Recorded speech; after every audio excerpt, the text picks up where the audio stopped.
Kay magabasa ko diri sa Hebrewanong 4, versikulo 12 ngadto sa 13 nga nagaingon, kay ang pulong sa Dios buhi o nagadihok nga gamhanan, labi pang mahait kaysa espada nga duhay sulab, ug modulot ngadto sa gitagbuan sa kalag ug espiritu, sa mga lutahan ug sa mga kauyukan, ug motugkad sa mga hunahuna ug katuyuan sa kasing-kasing.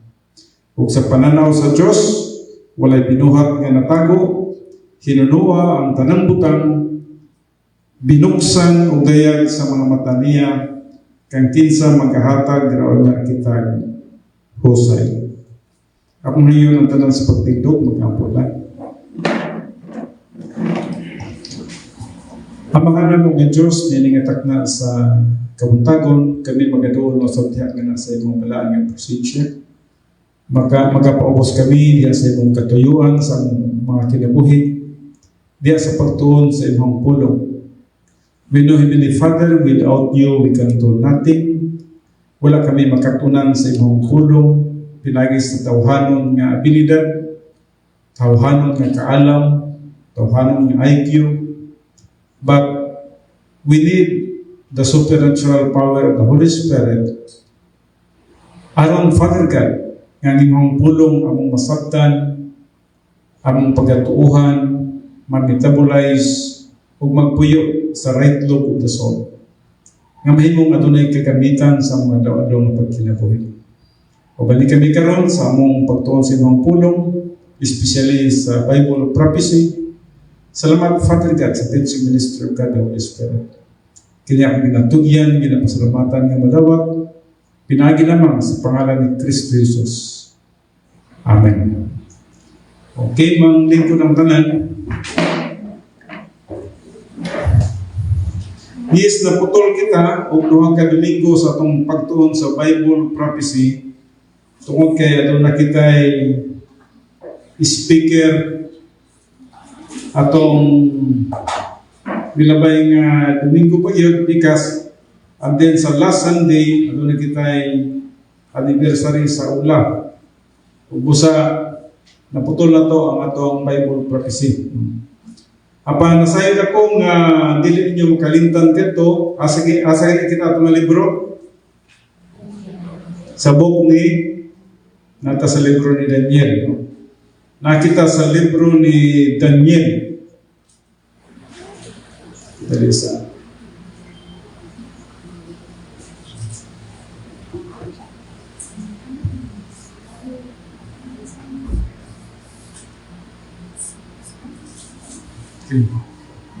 now, hinunto man nato ang lahi ang the prophecy and the end times of gatong the last days, no? Usay malipat ngud ang mga tao nila usay kalainan ng last days o end times, no? Hinunto man nato nga ang last days nagisgot na tungod sa last days of the church, meaning the rapture of the church. Magisgot ganito ang rapture, mga last days na siya sa church. Pag may mag-isip ka ng end times, nag-isip na tungod sa Bible Prophecy nga diin ang Israel, kaya ang Israel maging ang focus nini, mahuman ang ilahang panahon. Na usa ka dako kayong butang hatagan itong pagtagad, tungod kay sa Bible Prophecy, especially sa prophecy ni especially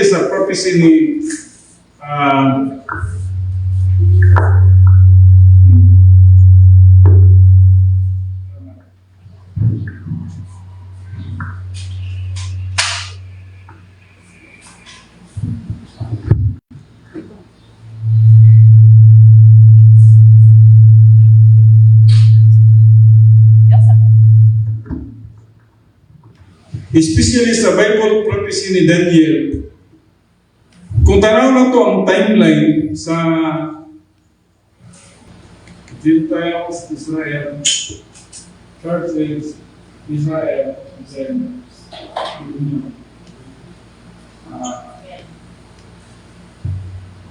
ana ang kasagaran nga ginabuhat sa pagtuon sa dispensation. Pero kining panahon na ato nakita nga portion diri nga gitawag nato og hypostatic union. Hypostatic union. Now, sa panagna ni Daniel, kung atong pagkatanaw, sa panahon ni Daniel, dili siya nagapanagna, dili nga portion, tanto dili nga portion siya nagapanagna.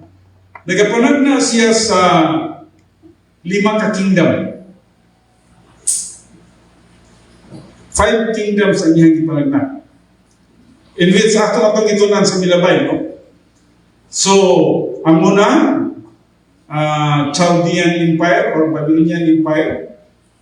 Number 2, Medes and Persian Empire.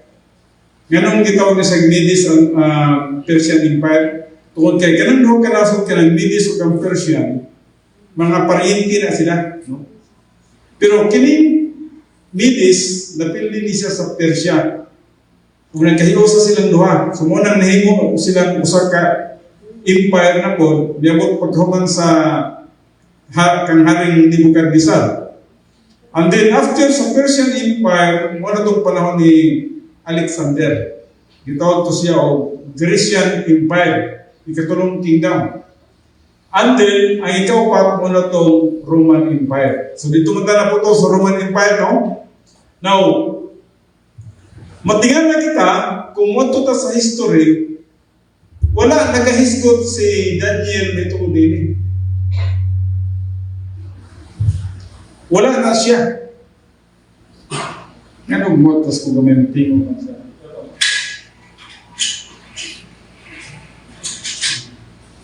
Ganun wala na isgutin ni Daniel kini siya.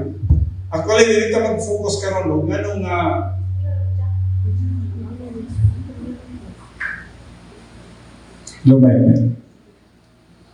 now, ning dito gambak si Daniel, nasa ikipanagna may tumodire, pili nga portion, and then, pili niya kingdom. Dito na lang ta dito sa asa ta nagbiyak, no? Pero atong tanang kadyot kini siya, no? Kining kingdom, mga kingdom sa gisgutan diri ni Daniel. Kita niyo na, no? Gikan sa 605 BC, muni ang pagdumala ni Haring Nabucodonosor or King Nebuchadnezzar. Gitawag kini siya og Chaldean Empire. Gikan sa 605 padulong sa 539 BC. Matingala ka mo nganong pababa man. Kaya ang kalendar sa una gikan sa taas padulong sa 0. So, gikan sa taas, pababa. So, kung imong pagkakwintahon kini, gikan sa 605 hangtod sa 539, aduna na may mga 66 years nga pagdumala ang Babylonian Empire. So, 66 years. And then, gikan din sa 539 BC, napuli na po ang kinigitawag Medes and Persian Empire. So, muning sa danggo ni Haring Nabucodonosor nga gi-interpret ni Daniel. Muna po ning silver, kining brace and arms of silver. Gikan sa 539 hangtod sa 333 BC. Dugay-dugay, no? Kay, kung mo tanawon, 539, ito sa 400, nag-61 na daan, plus, abot pa siya sa 333 BC. Mas dugay sila sa Babylonian Empire. And then, pagkahuman sa Medes and Persian Empire, dinhi sa gitawag na to 146 BC. 146 BC, no? Hapit na ni sa panahon ni Jesus Christ. Dinhi sa 146 BC, yes, morning gitawag na to Macedonian Empire or Greece, no?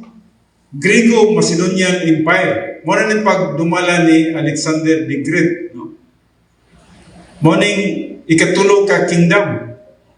And then, gikan sa 146 BC, hantod na po ni siya, nimpuli na po sa 27 BC, muna ning gitawag na to Roman Empire. No? So, ang Roman Empire, nagsugod po siya gikan sa 27 BC dinhi na sa AD 476. Meaning, more than 500 years ang pagdumala sa Roma. Dugay-dugay gid ang Roma. Dugay-dugay gid ang Roma. And then, nabutan pa gani, ning pasok pa siya sa panahon ni Kristo, and then, ningkaon pa siya og almost 5 century sa church age. Meaning, sa church age, kini nga panahon, ningkaon pa ang Roma na nagdumala og almost 5 century. Kini, nakita ni Daniel, na-interpret niya ang damgo ni Haring Nabucodonosor or King Nebuchadnezzar. And then pag-abot sa 476 AD, atong nakita din nabungkag ning Roman Empire. Ubos usab sa pagduma, usa ka pag-iitan pod nga German, nga diin na-collapse ang Roman Empire, nagkatibulaag sila. Ug muna nang matingala kita karon, muna nang Europe. Kanang Europe karon, muna Europe, no? Nga diin gidumalahan na sa Roman Empire, nagtagsa-tagsa na sila, nanay France, nanay Germany, nanay Italy, nanay Spain. Dati, naana siya ng mga nasod, pero nailog na siya sa Roma. Pulan, Apilaniana, tanang ng mga dapit sa Europe. Andin na sila sa pagdumala sa Roma, naapil pa gani ang Israel. Motong panahon na nga ang Israel, si kinsa tong gobernador atong panahon na sa Roma? Si Pilato, no? Nahimo siyang gobernador sa Judah. And then si Herodes sa Galilea. Now, atong nakita, nailog po to sa Rome, padulong na diri sa Africa. Katong gubot nila sa Punic War. No? Nga diin, apil dito ang ipangatakin nila itong mga Cartaginas, no? Or gitawag nila Carthage, no? Nitabok sila nito sa Africa, nakungkir po nila ang halos-halos tanan ng mga nasod during that time. So, mo ito gitawag sila Roman Empire. Now, karon, sa diyan nagdumala ang Roma, kay momong kini ang damgo lagi ni Haring Nabucodonosor, asa ta nahuman dito? Nahuman kita sa verse 40, no? Muling atong gitapusan, no? O kay ikaw pat kagingharian, mulikon sama sa puthaw, sanglit ang puthaw magadugmok ug magadaog sa tanang mga butang. Ug sama sa puthaw nga magapisat niining tanan, kini kagingharian magabungkag ug magadugmok. Yes, gikan sa Babylonian Empire, Persian Empire, Grecian Empire, na ilog ni tanan sa Roma. O mo tong nahimo na po nga ang Roma na po nagdumalas tibok kalibutan. After sa 476 AD, wala na empire. Wala na empire. Nawala ang kwan, wala na nagdumalas tibok kalibutan. Siguro magunaw na mo, ang Amerika na pastor, wala sila nagdumalas kalibutan. Sila lang pinagka-liguon nga nasod sa atong panahon karon. But they are not empire. Wala magdumala ang usay makanata nga nganong murag hawd man kay sila karon sa tibok kalibutan. Hawd lang sila. Pero dili gid pareha sa Roman Empire nga ang tanan nga mga katindigon nilang all roads goes to Rome. Tanang mga taxes uli gid sa Roma. Tanang nga mga reporting sa Roma during that time ng mga tao. Now, diri sa ikalima, morning gitawag na to feet of iron and clay. Napil sa damgo ni Haring Nebuchadnezzar ang magdumala din sa 7 years tribulation. Napil sa iyang damgo. And then, napil pa sa iyang damgo ang paghari ni Jesus Christ. So, kung magtanaw niya ka sa Bible prophecy, dili niya sa Bible, makita na nimo kung saan dagan sa panahon. Except lang din gitawag church age nga, nahimo ang church age nga, murag missing link. Naputol siya ba? Kaya ang church age, gitawag siya intercalated. Gi-insert lang siya. Pero dili ka mawala, bisan man sa pagtanaw nimo sa pag-study sa Daniel chapter 2, di naman tayo balik sa chapter 1, no? Sa verse 1, no? Kaya nahuman naman na ito na. Verse 1 to verse 14, nahuman naman tayo na. So, dili na kita karon sa verse 42, tiwason na ito ang sa tumoy, kung sa'y giskutan din. Now, pag-abot din sa verse 40, mauning gitawag na ito, gipigsat niya ning tanan ng mga gingharian. Gikan sa Babylonian Empire, Persian Empire, and then Grecian Empire. Giilog niya siya sa Rome, gipigsat.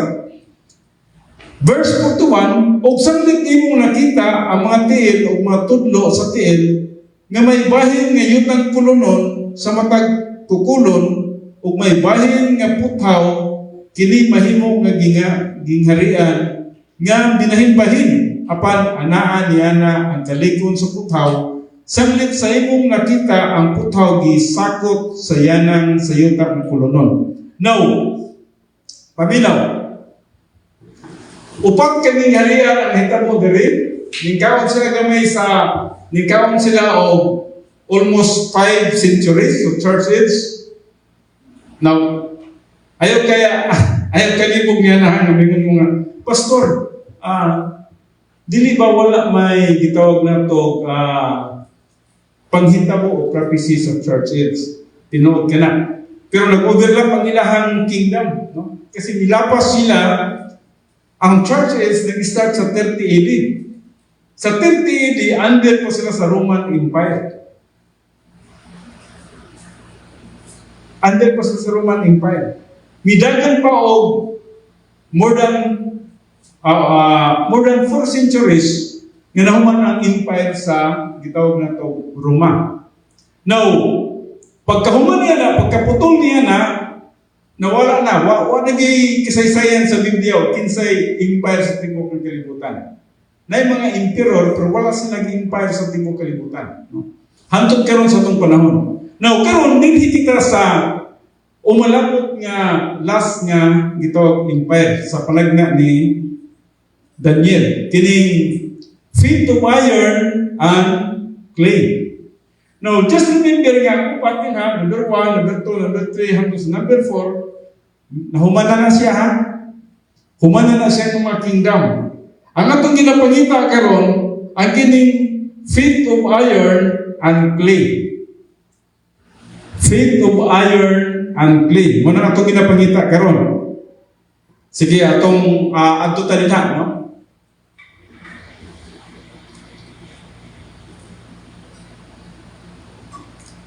So, mamaling Roman Empire, no?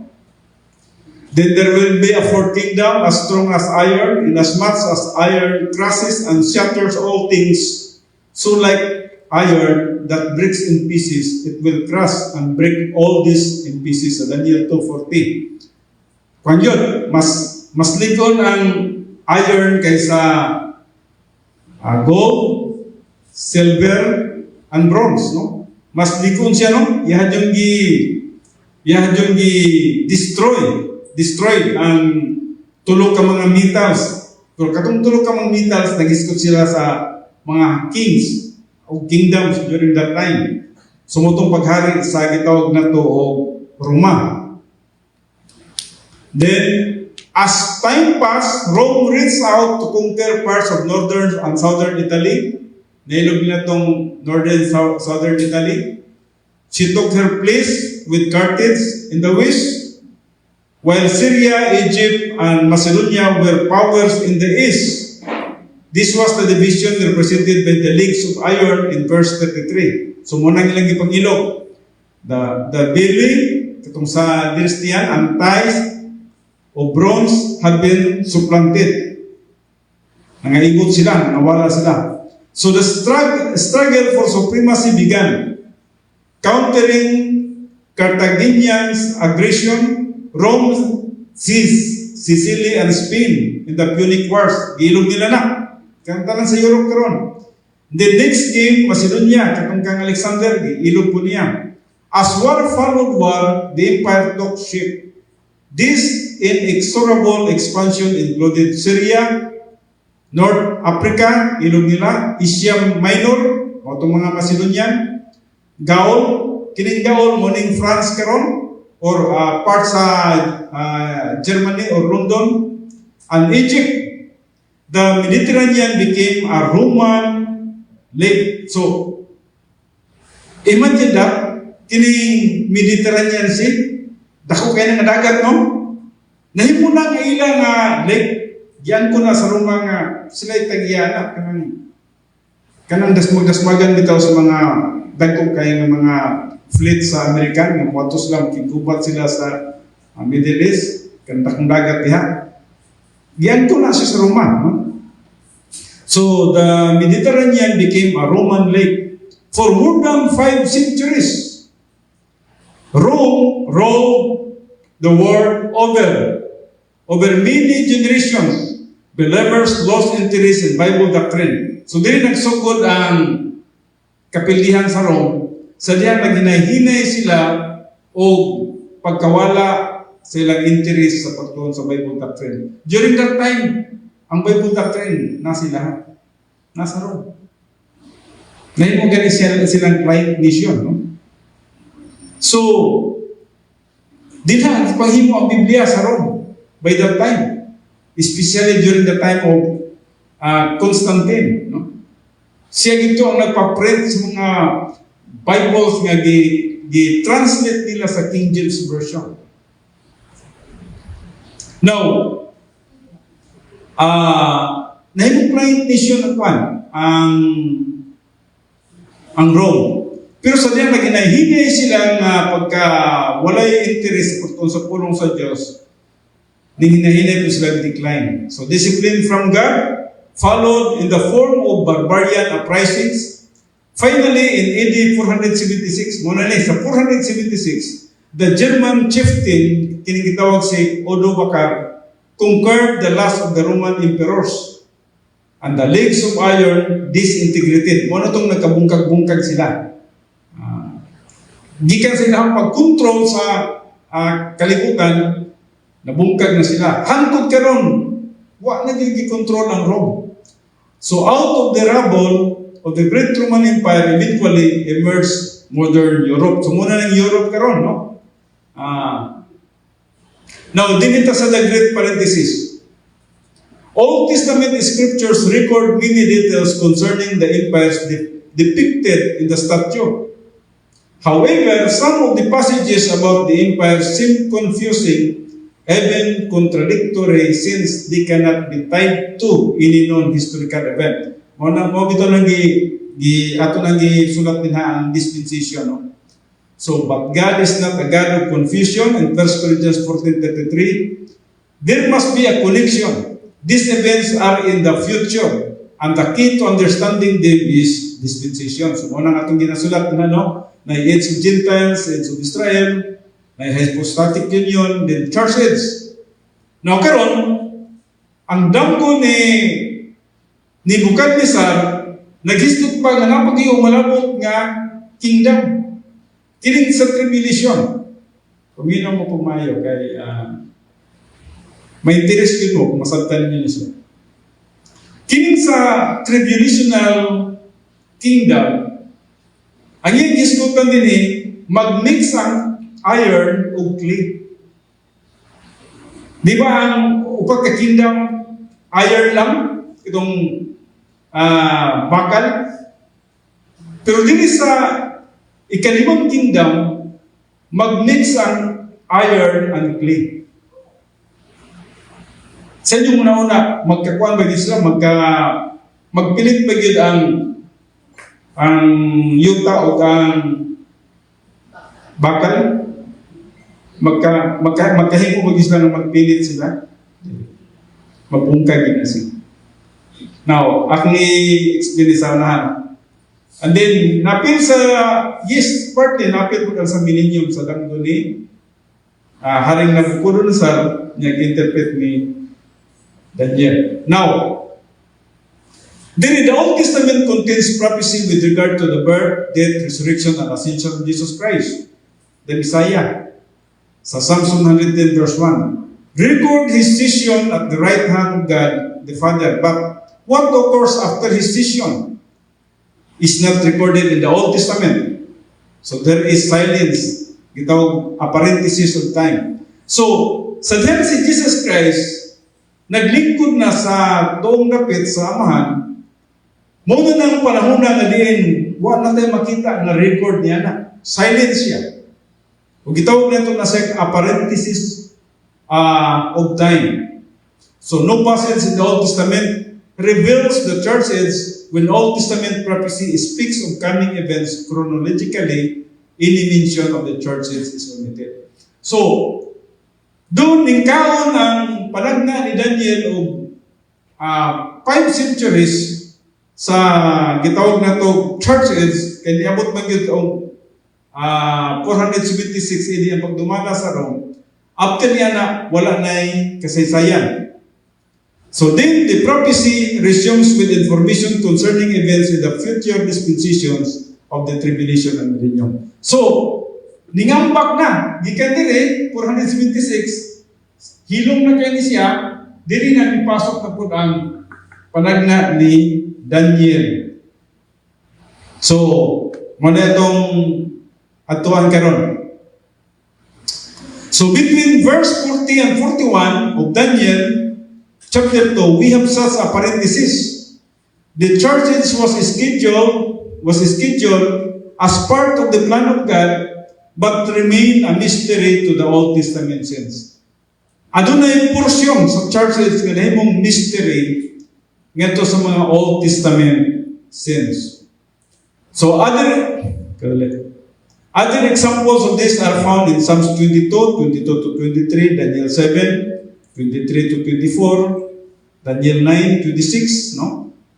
Then, Daniel 11, 35 to 36, pagbisan man ang Isaiah 61, 1 to 2. So the age of Israel was dramatically interrupted and the mystery of churches began on the day of Pentecost since AD 70.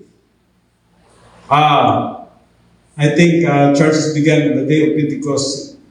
Yes, sa Pentecost nagsugod ang churches. But since AD 70, kung sa may hitabo ng AD 70, ang Israel nawala sa ilahang nasod. Since AD 70, with the destructions of Jerusalem, the Jews have been under the 5 cycles of discipline. Ang mga Hudiyo, napa sila sa ilang 5 cycles of discipline. Until today, they are scattered throughout the earth for the duration of the church age. Believing Jews become members of the church, Israel's mission of evangelism was transferred to the church age. So, ang mga Hudiyo karon, kung mutuo sila sa itong panahon, nahimo silang membro sa church. So, this will be the status quo until the body of Christ, the church. Sa 1 Corinthians 12:27. Now, the church is removed from the earth by rupture. Sa diyang pagkasagaw na ang church, sa 1 Thessalonians 4:16-17, and the age of Israel is resumed. Mubalik na po ang panahon sa Israel. Muna hindi panagla sa Daniel 9:26-27. Pagkahuman yung rapture na to, sa diyang i-rapture na ta, kita mga members of church age, no? Yan ang panahon na, mubalik na ang panahon sa Israel. Maupito na Israel dire, Israel dire. Kita nyo nga ganong daw kay Israel na. No? Ang first Israel, yes, naputol. Ang na-consume nila is 483 years lang. Ang panagda ni Daniel, makabatong sila 490 years na nasa hari. Pero ang gipanagna nga hari sa Israel, dili itong mga hari nga sila ni Nabucodonosor, sila ni Asweros, sila ni Alexander, dili ito sila ni Caesar, kundili naghisgot siya may tungod sa umalabot nga kingdom nga si Jesus Christ ang magdumala. Muna ang kingdom nga naghisgotan.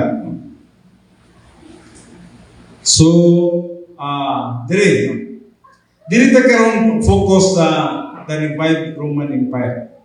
Ang katong ikaupat nga kingdom nga atong nakita din ha, mubalik to siya. Katong ikaupat nga kingdom, mubalik to sila paghari. No? So, dito magabasa sa 42.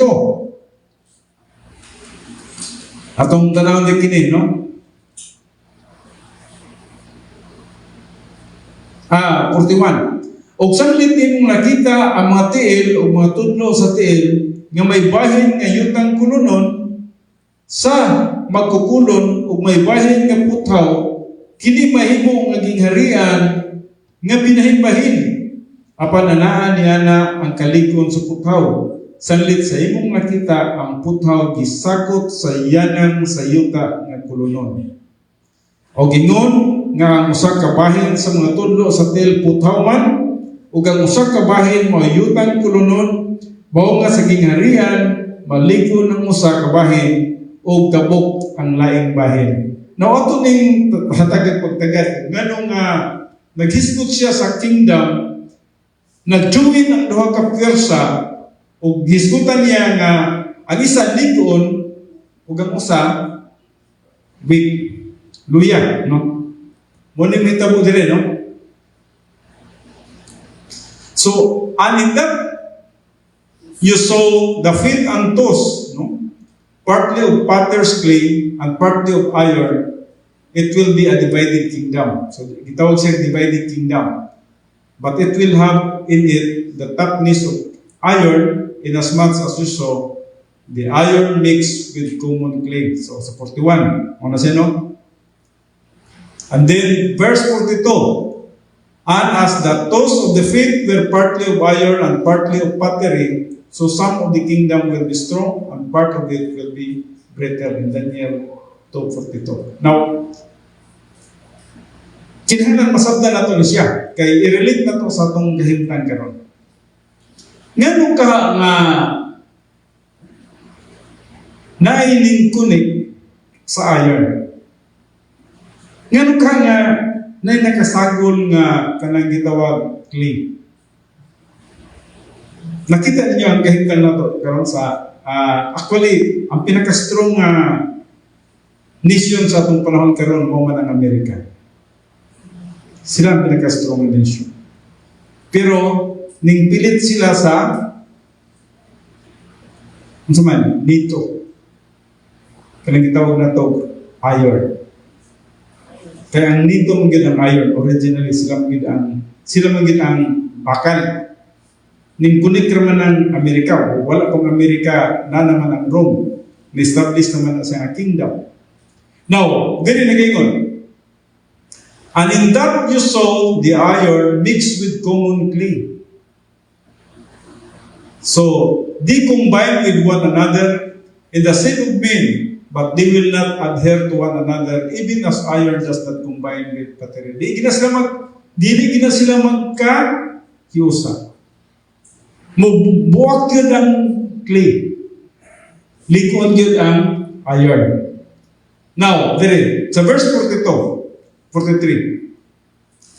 make reference to the 10-nation confederation, the iron of the toes kingdoms of the old Roman Empire, muning old Roman Empire. Dili gina sila mabuak, hanggang karon. Grabe na sa ka-strong. Kining iron of the toes kingdom of the old Roman Empire will dominate the weaker. Mag-dominate gini sila. Kung tingala mo, pastor, kaya nilang Amerika? Paminaw. Paminaw.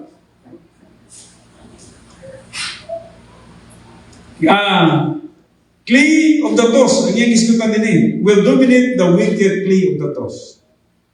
The seed of men refers to the religious aspect of the revived Roman Empire. Ang gisgutan dili government, dili politics. Ang iyang gisgutan dili. Hinumdumi ninyo nga sa unang panahon nagdumala ang religion. Mubalik gihapon pagdumala ang religion. Dinhi sa gitawag nato umalabot ka 7 years tribulation. Now, tanawa kung sa inyong kapagitabo din no? Refers to the religious aspect of the revived Roman Empire. At present, the revived Roman Empire exists in mystery form. And then, ecumenical religion. Kung saan yung ecumenical religion? Para masabda na to, ang ecumenical religion, ang tanang mga religion, magkahiusan sila. Ang Christians, ang Jewish, ang Islam, magkahiusan sila. Wala ba may nakita ng mga panghitabo niya nagkaroon? Nga diin, nagsige na sa meeting. Kinsa ang nagapangulo nila nga magkahiusa sila. Unya, unique po kayo nga ang Amerika po today, they are ready to separate from NATO. Andam na gis na mamukulat sa NATO. Nagsige na yung sulti si Trump yan. In fact, ilahan ang kuhaan ng 5,000 soldiers ng American nga gikan sa Germany, pauliw na sila. And then, musunod na nila ang mga sundalo nila sa Poland. And then, uban pa ng mga dapit nga diin na sila mga sundalo. Ngayon mo si palit mo yun sila. Mangutana ta, Pastor, kung sa may rason, ngayon mo si palit sila. Dili magkahiusa ang iron and clay. Musiparit din na sila. Ngayon musiparit na sila. Musiparit na sila. Preparation sa rapture. Preparation sa rapture. Kaysa niyang ma-rapture na ang mga magtutuo sa Amerika, ma-weaken sila, mudominar yun ang mubalik mudominar ang Europe. Automatic ma-weaken din ang Amerika pag rapture na. Mawala ang tanang mga magtutuo din ha. Pagkawala sa tanang mga magtutuo, imagine that sila ang client nations. Pila ka mga magtutuo sa Amerika, mawala by that time. O, muligon ang gitawag na to, kinigitawag na to, religious sector sa Roma. Now, samtang nagapaminaw ko sa current events, kaya ko hilig yung current events. Gikan pa 2 weeks ago, nakita na nako nga nanay religious sector nga nagsuloy-suloy na sa tibok kalibutan. Bisag asa na siya niabot. Bisita na siya sa mga Islam countries. Gina-recognize siya, ginahatagan siya honor sa mga Islam countries. Sa mga Jewish people. Nag-organize na sila. Unsaon nila pag-organize, unsaon nila pagdumala kining kasi wala mo kuno silahang mind. Wala ni silahang mind. Ang ilang una-una unsay makaayos kalibutan. And yet, di ay wala nila masabti nga nagpadulong na dahil sila sa tinuod ng panagna sa Biblia ng mga panghitabo. In fact, nakadungog siguro mo si Trump nanapog siya next na order. Atong nilabay ng mga term niya, nag-order siya nga ibutang nila ang ilang embassy sa Jerusalem. Nakadungog mo niya na. And then later lang, nag-allow na po siya na ipatukod ng temple sa Israel. Now, unsa may significance niya no? Wala mong kita, para sa kuha, may rapture man o dili, okay pa man ko. No? Kanindot pa niya na, makapangalagad pa ko. No? Pero kung mag-rapture naman lang, pag kanindot po niya na, nga tuwa na ta sa atong Ginoo. But by that time, atong nakita sa trends of history, Makita na to ang trends of history nga nakita sa pulkan. We are at the door. Usa na lang yun ka pitik. So at present, the revived Roman Empire exists in mystery form. The ecumenical religion, for the mystery of lawlessness is already at work. Only he who now restrains will do so until he is taken out of the way. Kining mystery of lawlessness, nagtrabaho na siya. Pero di palagi siya makalihok until kinigitawag na to the restraining ministry of the Holy Spirit. Naon sa mga restraining ministry of the Holy Spirit? Dili pa makasugod ang gitawag na to diktator sa tibok ng kalibutan, hangtod ng balang espiritu, dili pa mawala sa kalibutan o motos taas. Now, kinsa man yung restraining of the Holy Spirit kay gisgutan din. Ang matag usa ka magtotoo na balang espiritu nga nasa tagsa-tagsa ninyo kakinabuhi.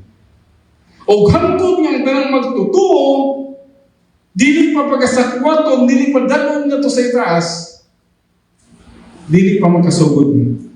Makasugod lang sila sa dihang ang tanang magtotoo, mawala na sa kalibutan. That's the time nga magiging dictator na po sila. O niya na nga time, ang dictator sa revived Roman Empire sila ang magalumala. So, unsa na ito gihulap? Ang rapture ang Diyo. Kitang tanan natin balang espiritu. Hantod niya ang balang espiritu na napas atong kinabuhi. Wala pa tagi sakgaw. Dili pa makasugod ang gitawag na to tribulation. Dili pa makadumala ang ikalimang kingdom. Ikalima man itong sa tail. Ikalimang kingdom. Pero naman sila nag-prepare na sila karon. They are preparing now. Naggrupo-grupo na sila. Sige na sila meeting. Na sila organization. So when religion becomes an integral part of the 10-nation alliance, I just remember sa 7 years tribulation, ang religion ang pinaka-powerful. Dili ang politics. Religion ang pinaka-powerful sa panahon sa 7 years tribulation. So when religion becomes an integral part of the 10-nation, mga Islam, 10-nation alliance, then the revived Roman Empire is complete. Maghiusa na kani ang religion, mapil na kani ang religion ngadto sa 10-nation alliance, then the revived Roman Empire is complete. Magtinabangay na sila. And then bigyan na sila, kinsa man itong himuong leader? Ay, ikaw yun, kay ikaw, grabe ka. Grabe ka sa peace treaty, yun ang imuha. Gusto yun mo kalina. Butaran ka ganila. Ikaw ang magdumalas tibok kalibutan.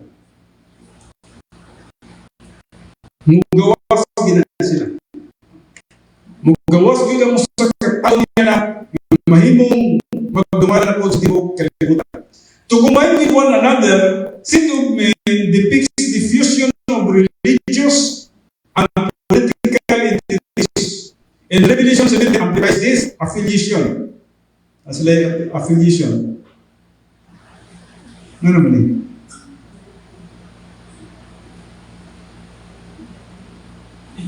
Baliktad.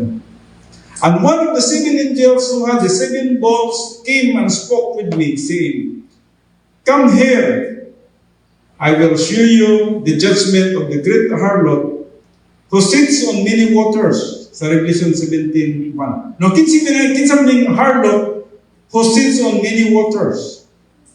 Muna siya ang Gentiles nga hari, magadumala.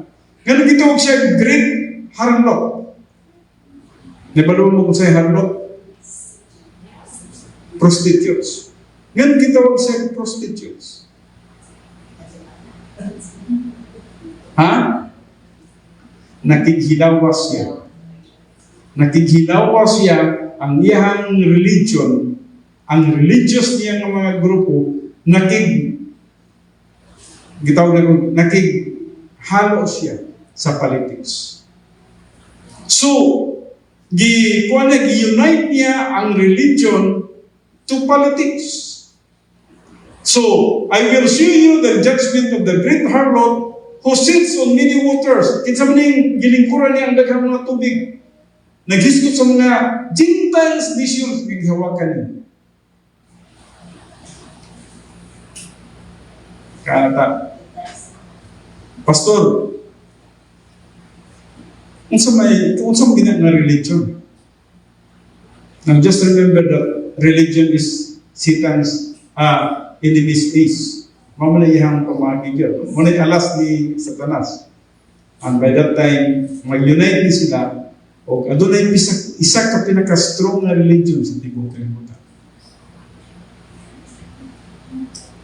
Just remember, unsa ka nang pinaka-strong na religion sa tibok kalibutan.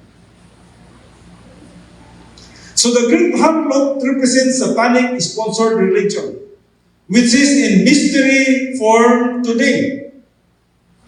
Yes, Monang great harlot represents satanic sponsored religion. Nakig-unite siya sa politics. With all restraint removed after the rupture of the church, the great harlot presides over a house of 10 nations, revived Roman Empire. Many waters is a reference to subjugated Gentile nations. So, ang saling hulat, rupture of the church. Once nga ma-rupture na ta, mag-umpisa na ni sila. With whom the king of the earth committed acts of immorality. Money. And those who dwell on the earth were made drunk with the wine of her immorality. So muni kita po, kining gitawag na to hari sa kalibutan, committed acts of immorality, and those who dwell on the earth were made drunk with the wine of her immorality. Sa Revelation 17 to. Ihaning lipaton ng kalibutan. Ilang una-una nga malipat ng kalibutan. So the tribulation will be the time of the most intense concentration of religion the world has ever known.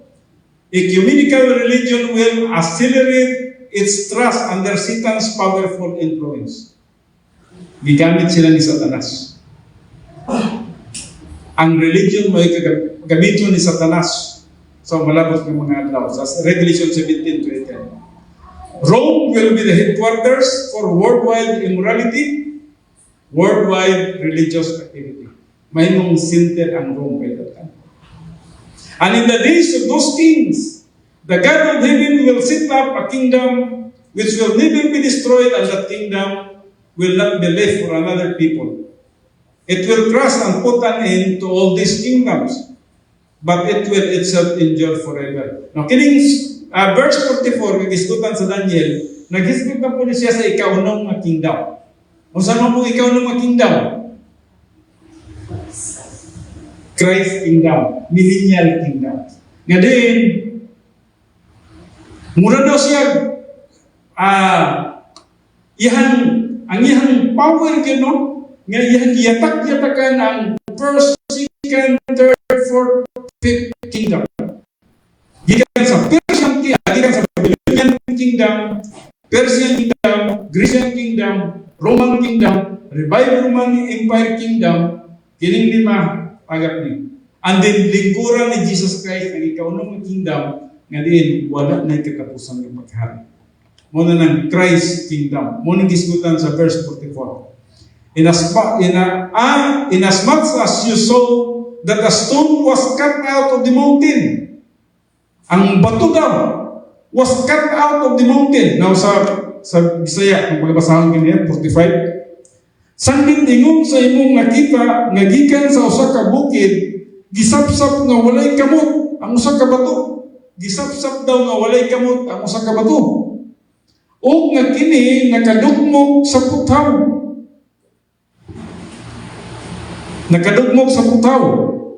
Sa tumbaga, sa yutang kulunon, sa salapi o sa bulawan, ang dako nga Diyos nagpahibalo sa hari sa mga butang manghitabo sa kawalayan ug ang damgo matuod ug ang kahulugan niya na dili kaduha-duhaan. So ang damgo ni Nabucodonosor manghitabo gid siya. Sigurado gid na unong ka kingdom nasa damgo ni Haring Nabucodonosor ug ikaunong nga damgo niya nagistot mahitabo sa Christ kingdom. So napay usa ka kingdom nga mga panghitabo. Pero kining usa ka kingdom nga mga panghitabo short lang kayo for 7 years lang siya. Now, at the end of the tribulation, Jesus Christ will return to the earth as the stone that was cut out of the mountain without hands. And this is a parallel praise to Daniel 2:34. A better translation of stone would be a gigantic rock. Dakong bato, gisapsap kang walay kamot. At then yan yatak-yatakan ang katong mga kingdoms nga nagapangagi. So there are many passages of scripture which refer to Jesus Christ as the rock. The Lord is the rock in Deuteronomy 32 verse 4, verse 15. The rock of our salvation, Exodus 17:1-7, or 1 Corinthians 3:11. He is the cornerstone for the foundation for Israel. In Isaiah 28:16, the stone which the builders rejected, Psalms 118:22, then Mark 12:10.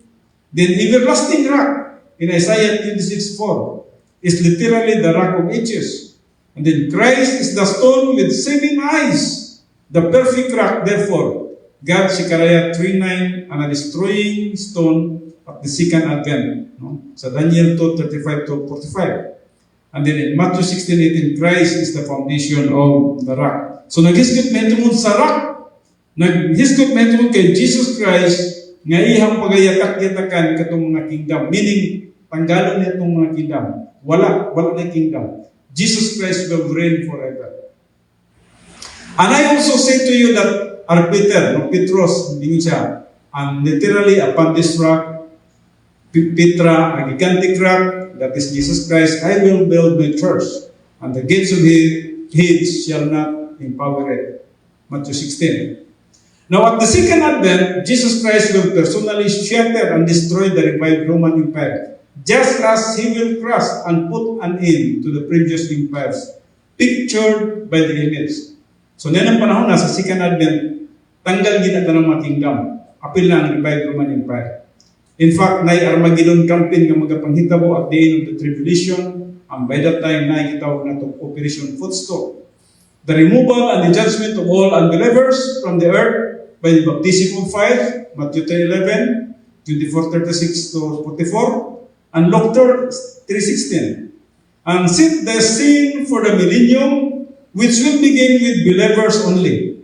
Magsugod ang millennium nga diin magtutuo ng gitanan. Walay usa nga diin magtutuo nga makasulod sa millennium, mo nang baptism of fire. Tanang unbelievers, pastak sila sa Hades. And then, tanang demons, bilanggoon sa ilalong siyuta. Sulod sa usakalibog katuig. And then, after 1,000 years, manggawa sila, ibalin sila sa lake of fire. So, this new kingdom will stand forever in the reign of Jesus Christ, King of Kings and Lord of Lords, as part of the fulfillment of the full unconditional covenant. Israel will be restored as a nation. This was the interpretation of Nebuchadnezzar's dream. So, hindi na tapos, no? I just hope, well, actually, napayos sa resikulo na dapat na itong nasatan. Pero, sige na, no? Sa sunod na itong subject ka, importante nga. Yes, importante nga, atong sapsap unong ka kingdoms nga gidamgo ni Haring Nabucodonosor. And then, nahibalo kita, doon ka kingdoms na ng atong iulat. Kining gitawag na to 7 years nga dictator o revived Roman Empire, pero wala ka taas yun tahan, tuwan taas. Musaka taas, tribulation sila siyota. Hinatagay-taganti dito, kasakitan na rin. Pagkanaog ni Jesus Christ, umandas pagkanaog ni Jesus Christ, and then, at the same time, Armageddon campaign, Operation Footstool, limpyuhan ang tanang mga dili magtotoo, baptism of fire. Muna gitawag niya nga si Jesus Christ is the great killer. Nga din, by that time, sa usalamang kapag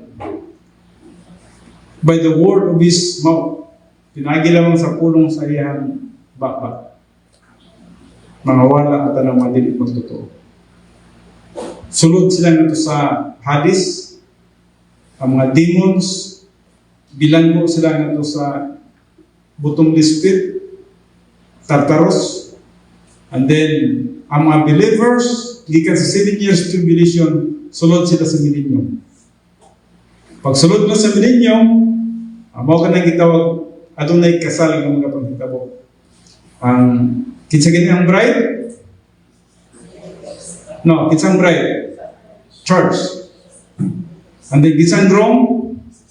Jesus Christ. Magsabay ta nila pagkanaw. Pag tunog sa yuta ni Jesus Christ, kinsa iyang mga bisita? Kinsa yung mga bisita nga mo tanaw sa kasal sa groom sa bride? Mga tribulational believers. Sulod sila sa millennium. Join sila sa ato ang gitawag na to kumbira. Kaya dinha ang kumbira sa millennium. Tanang pagkalahutay sa 7 years tribulation, sulod sila sa millennium. So, pag sulod nila dito sa millennium, then sinugdanan sa gitawag na to millennial kingdom ng Jesus Christ. I do not know kung excited mo na ng panahon na. That's why ako nagsige kong tuntuon ba akong gina-organize ang akong mga subjects. No? Gikan sa series number 1, series number 2, number 3, number 4, number 5. Nakana ko, grasyahan ko sa Ginoo, mahuman ako ng tutlo pag ganito. By now, na ako sa subject nga Christian service, padulong na sa rapture, then padulong na siya sa Bema Seat Judgment, then padulong na sa, hantod padulong na siya sa millennium, sa eternal state. Ang atong Sunday, Bible prophecy, nagana ko, pagkadaghang mga pagtulunan nga hindi kinahanglan ng pagatunan. And I just do hope na mo focus mo sa pagpamina sa pulong sa Diyos. Mag-aamputan ang iyon ang tanan sa pagkindog. Abahan na mga Diyos, nilingatak na sa iyong kautuhon, kami maghatag sa mong pagpasalamat, pagdayag at himayang na kanimo, tungod kay ang imong pulong, matuod, bisan man ang mga palagna sa Old Testament time, wala gid siya dito, Father God, ang dili ang tanan, nagkasumpay-sumpay yun, o bisan man sa current trends of history, nagkatudlo sa ganhi ka ng Father God. Ug unsa na ang dagan sa among kalibutan karon. Ug unsa na ang trending sa kasaysayan sa kalibutan. Then, Father God, ang imong mga kanakan, I pray nga din amo agad dapat nga i-redeem ang among time. The time is short. Mabuti lang kaya ang panahon. We do not know, Heavenly Father, sa usalaman naman kapag pamilog, kung naano ba ka. O Father God, isa man na among kinabuhi. We are praying, Father, di kunin mo kami. Magiging strong kami sa priority number 1 sa among kinabuhi. Mapatuon sa iyong pulong. Hanggang mapatuon kami na nagmatinumanon sa among mabuhaton. Magkinabuhi ka, blameless, righteous in your sight. Kanunay nga puno sa balaging Espiritu. Tabangin kami, Father. Tabangin ang mga kanakan. Nga din, mag-enjoy kami sa mga spiritual life. Kung nga din kami malingla sa mga kalibutan ng mga katang. Amo lang ito, diyan ang tanan nga ng kanimo, ginapasalamatan nga madawat, pinagi sa mga pangalan ni Cristo Jesus, atong manluluwas.